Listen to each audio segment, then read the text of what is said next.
Bonjour la famille, bonjour les amis, j'espère que vous allez bien. Alors, moi, non, pas terrible, pas terrible, j'ai vraiment mal dormi.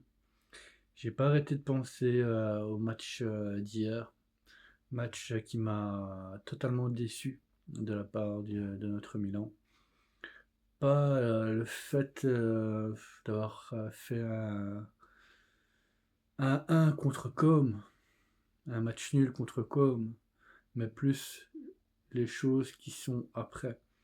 Ce qui veut dire quoi? C'est que maintenant, on est à moins 7 de l'Inter, qui est premier du classement, et on a plus 4 du Naples, alors qu'on pouvait être à moins 5 à l'Inter et à plus 6 du Naples. Chose qui est difficile, qui est difficile parce que même si le championnat n'est pas encore terminé, ça va être vraiment, vraiment, vraiment compliqué de pouvoir aller chercher le Scudetto cette fois-ci. Vraiment très compliqué. Il faudrait vraiment que l'Inter fasse pendant les 3 prochaines parties de la merde pour qu'on puisse, je vais dire entre guillemets, les rattraper.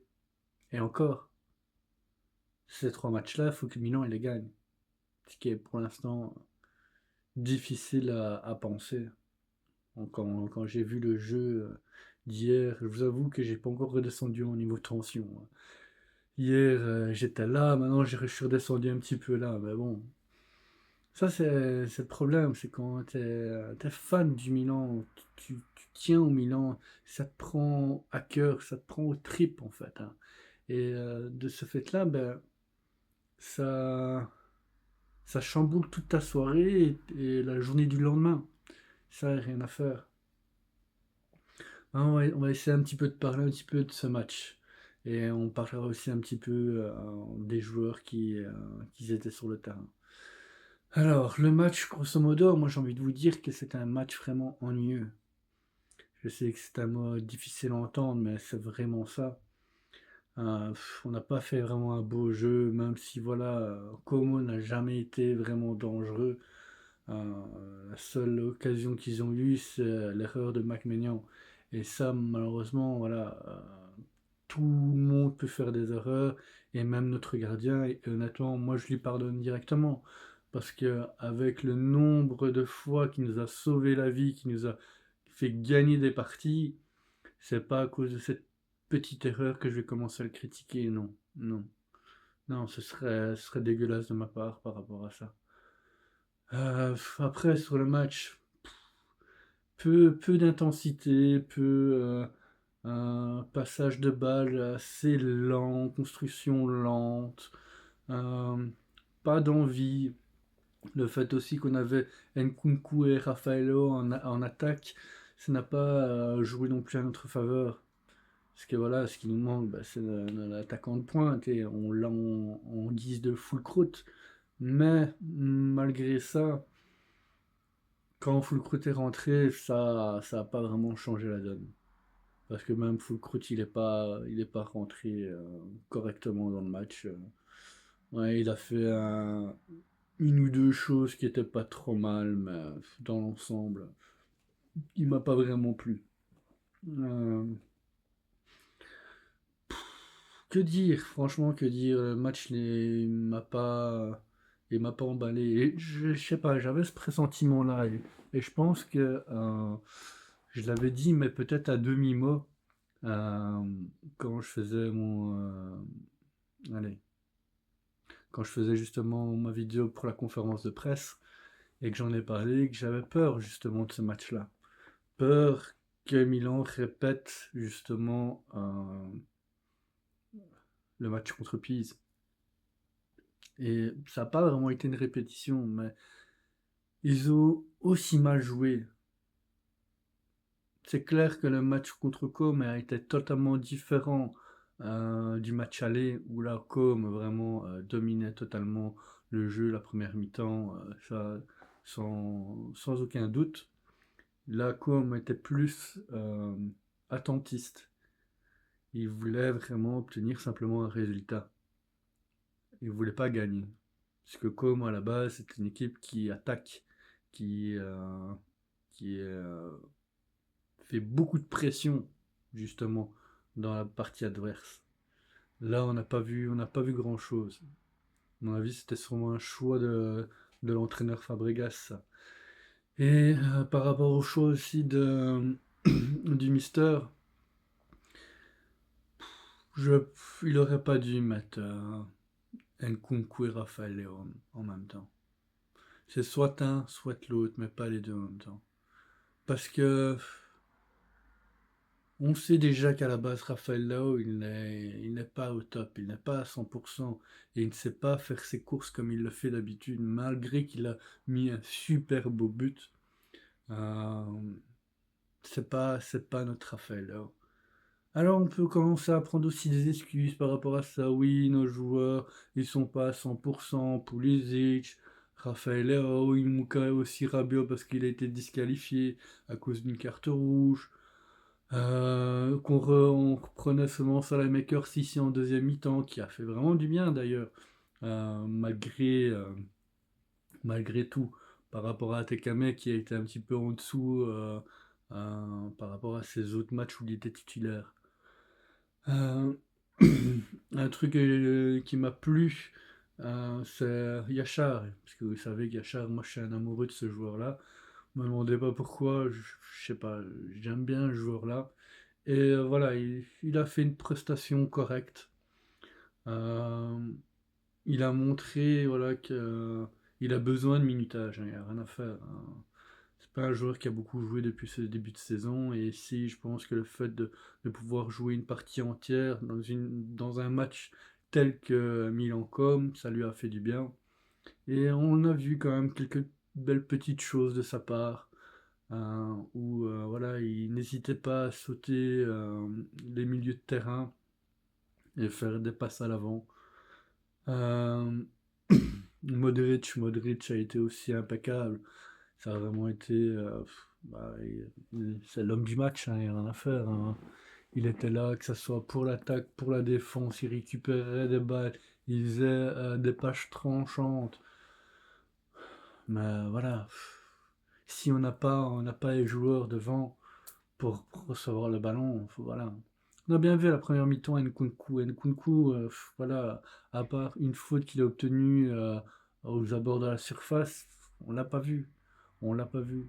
Et l'impression en fait que j'ai, c'est que quand justement on met Nkunku et Rafael Leao ensemble, c'est plus un match 11 contre 11, c'est un match 9 contre 11, avec 8 joueurs de mouvement sur le terrain. Et c'est pas possible. Ça, c'est pas possible. C'est pas possible. Il y a un moment où Allegri aussi doit faire sûrement des choix par rapport à ça. Alors oui, Rafael Leao a besoin de jouer clairement. Ça, je le comprends pour qu'il reprenne sa condition et qu'il revienne au top.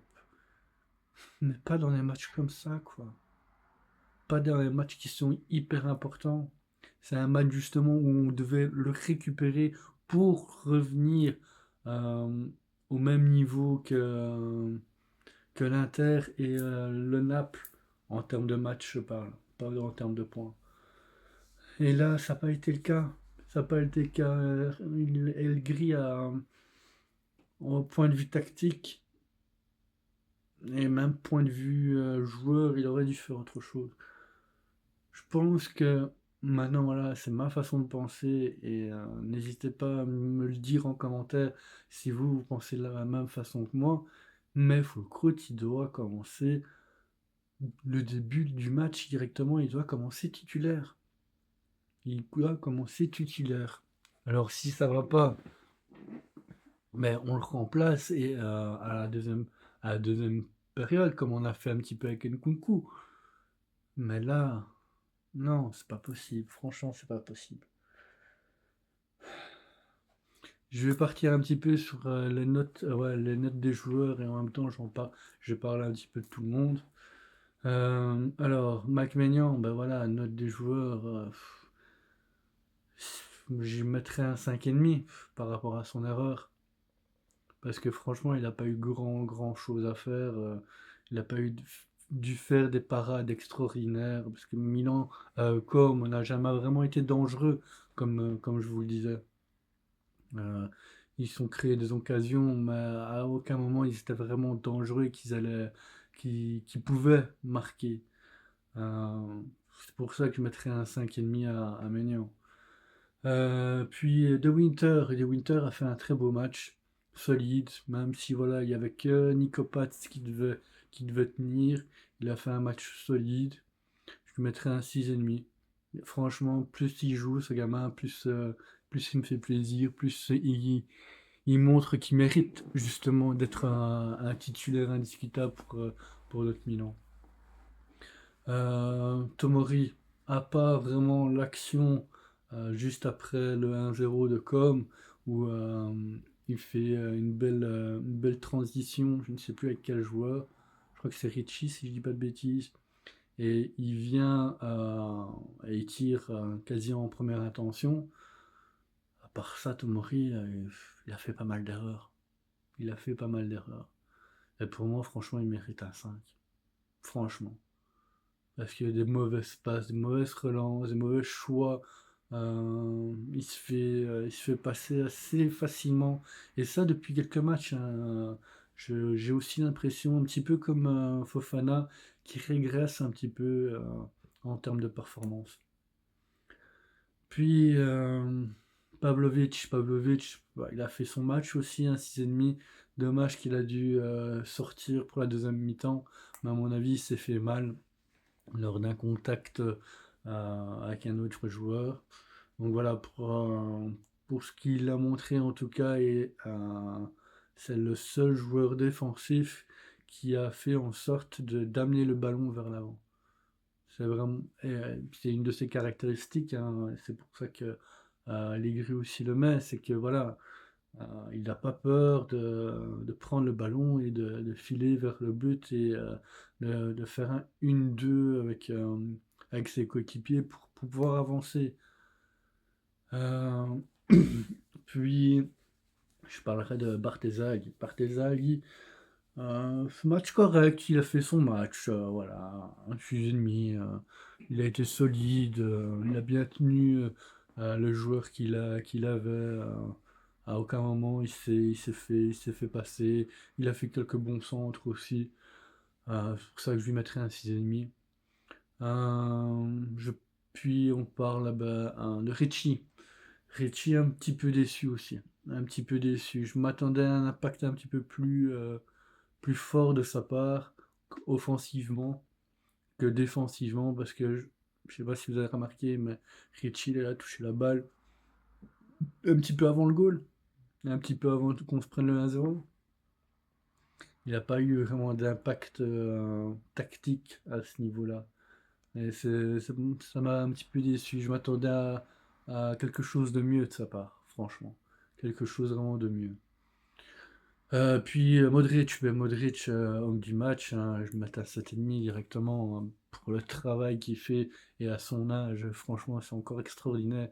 C'est, comme je disais dans ma dernière vidéo, c'est Monsieur Football, hein. Ça n'a rien à faire. Il y a que des champions de ce type-là qui peuvent faire des prestations dans des matchs comme ça. Euh, Puis Yachar. Yachar a fait aussi une belle prestation. J'ai bien aimé quelques incursions qu'il a fait en passant euh, les milieux de terrain du COM. Il n'avait pas peur de prendre le ballon, de passer entre deux joueurs pour pouvoir apporter le danger, malgré qu'il n'y avait personne pour recevoir ce ballon. Il a fait une super belle passe à Raphaël Léo, les gars. Mais c'est son point fort, hein, il n'y a rien à faire, c'est son point fort. Et Allegri devrait insister sur ce joueur. Il devrait insister plus. Comme je vous parlais dans une de mes vidéos, moi ce que j'aimerais bien avoir comme milieu de terrain, c'est Rabiot, Modric, Yachar. Pour moi, ça c'est un milieu complet. C'est un milieu complet. Mais est-ce que Allegri va avoir la digne d'un jour le mettre ou pas? Je sais pas. Je sais pas. Euh, Puis parlons de Atekame. Atekame, pas terrible. Il était bien en dessous des prestations qu'il nous a proposées contre Pisa et contre Bologne. C'est pour ça que je lui mettrais un 6. Voilà. Il a pas vraiment fait d'erreur, enfin, pas de ce que je me souviens en tout cas. Puis alors, Nkunku, bah, moi je lui mets un 5, hein, parce que franchement, qu'il était là ou qu'il était pas là, pour moi c'était pareil. Malgré que voilà, tactiquement, c'était pas un match pour lui. C'était pas un match pour lui. Rafael Leao, bah voilà, malgré qu'il est aussi en dessous en termes de conditions physiques, mais pour moi, c'est pas non plus une excuse, hein. Malgré qu'il a quand même mis un but, malgré qu'il voilà, il est pas en forme, euh, je lui mettrais un 6,5. Parce que s'il n'aurait pas mis le but, je l'aurais pas mis de vote en fait à ce joueur. J'aurais pas mis de vote à Rafa. Parce que honnêtement, voilà, il a beaucoup marché, peu d'attaques incisives, euh, voilà, pas grand chose d'autre à dire par rapport à ça. Puis ceux qui sont rentrés, ben, Fulkrut, Fulkrut, je mettrais un petit 6. Voilà, il a fait quelques petites choses, ouais, pas mal, mais rien d'extraordinaire et rien qui aurait pu vraiment changer la donne à ce niveau-là. Makers. Makers, ça fait une belle entrée. Il m'a beaucoup plu et on a vu vraiment la différence par rapport à Tekame, ce qu'il donne à l'équipe. Et ça fait du bien. Ça a fait vraiment du bien de revoir Alexis sur le terrain. Puis Pulisic, bah, lui aussi, il n'est pas vraiment en forme, lui aussi, mais il a quand même donné de la vivacité un petit peu à cette équipe. Du, euh, il y allait, on voyait il avait envie aussi de gagner ce match, mais encore en dessous, que ce soit physiquement ou mentalement. Puis est-ce que j'ai oublié quelqu'un? Fofana. Fofana aussi, quand il est rentré, il a montré qu'il avait du physique, qu'il était là défensivement, mais offensivement, il fait encore un blindé de bourdin, les gars. Il pouvait nous donner le but du 2-1 et il manque sa tête, les gars. Je sais plus c'est qui lui fait le centre. Et il est quasi tout seul devant le goal. Il a qu'à juste à placer sa tête. Il a pas besoin de le mettre dans la lucarne ou quoi, hein. Non, juste à la mettre dans le goal. Et même ça, il n'a pas réussi. Même ça. Que voulez-vous? Je suis déçu, je suis pas bien, je suis amer. Franchement, ça m'énerve. Je suis pas bien quand c'est comme ça. Mais bon, c'est le foot, hein, c'est le jeu, hein, on peut pas gagner à tous les coups, on peut. Mais ce qui m'énerve le plus, c'est que voilà, c'est pour la lutte pour la Squidette, ça va être compliqué, hein. Ça va être vachement compliqué, hein, par rapport à ça, hein. Parce que rattraper 7 points, c'est quand même 3 matchs, quoi. 3 matchs où nous, on doit gagner, et l'Inter doit faire de la merde, quoi. Chose que ça va être compliqué. On va faire prochain ici. En plus, l'Inter jouait aussi hier en même temps que nous du côté de la Norvège contre une équipe norvégienne. Je sais plus comment c'est le nom. Et eux, ils ont perdu. Ils ont perdu 3-1. Ça, c'est, on peut dire, la bonne nouvelle. Donc, ce qui veut dire en fait que l'Inter, là, il a perdu un petit peu d'énergie pour son prochain match contre Lecce. Donc là, il pourra peut-être faire un faux pas. Mais fait encore. Est-ce que ça va être suffisant? Ça, les gars, je sais pas, j'avais vraiment l'espoir de pouvoir batailler pour avoir la Scudetto. Et là, j'ai le sentiment que le championnat est déjà quasi clôturé, quoi. Alors oui, il reste pas mal de journées à jouer. Oui, le championnat il est encore ouvert. Parce que une équipe peut faire des erreurs. Et jusqu'à la dernière journée, tout peut être tenté, tout peut arriver. Mais là, ça va être compliqué. Ça va être compliqué. Donc moi 7 Inter et plus 4 à Naples. Voilà la fin de ma vidéo. Voilà, pour aujourd'hui, bah, ce sera tout. Donc n'hésitez pas les gars, mettez-moi des likes, mettez-moi des commentaires, abonnez-vous à ma chaîne. Encore merci pour les nouveaux arrivants, ça fait vraiment plaisir. Euh, et je sais pas si pour finir, je continuerai à faire mes petites vidéos mes vidéos à chaud après un match. Parce que j'ai pas eu l'impression que voilà que vous avez apprécié ou que voilà, je sais pas. Je sais pas, on verra bien. On verra bien. Vous, dites-moi ce que vous en pensez en commentaire. Est-ce que vous voulez que je continue à faire des réactions à chaud après le match ou vous préférez simplement que j'attende le lendemain, que je sois plus calme, plus posé ou faire une vidéo comme je la fais là maintenant? Ça, voilà, donnez-moi votre avis. Honnêtement, voilà, ça compte parce que c'est pour vous que je le fais. Moi, je m'investis, je prends du temps pour ça. Et la moindre des récompenses que j'attends de vous, c'est un like, un commentaire. Et pour ceux qui ne sont pas encore abonnés, abonnez-vous. Parce que je pense quand même que je fais quand même des vidéos de qualité. Et voilà, c'était mon petit coup de gueule en même temps. Donc voilà les gars, ben allez, j'arrête là parce que sinon je suis pas encore parti pour une demi-heure, hein, donc voilà. Comme d'habitude, ben, Forza Milan, per sempre, et on se verra, à mon avis, on est quel jour aujourd'hui? Non, on est jeudi. On joue dimanche à 18h contre Parme. Donc à mon avis, conférence de presse. Ou c'est samedi qu'on joue? Je ne sais plus. Faudrait que j'aille vérifier. Mais bon, j'essaierai de faire une petite vidéo avant de faire, justement la vidéo pour la conférence de presse pour le match contre Parme. À voir un petit peu les gars. Allez, Forza Milan per sempre. Insieme a te sarò, solo mai ti lascerò.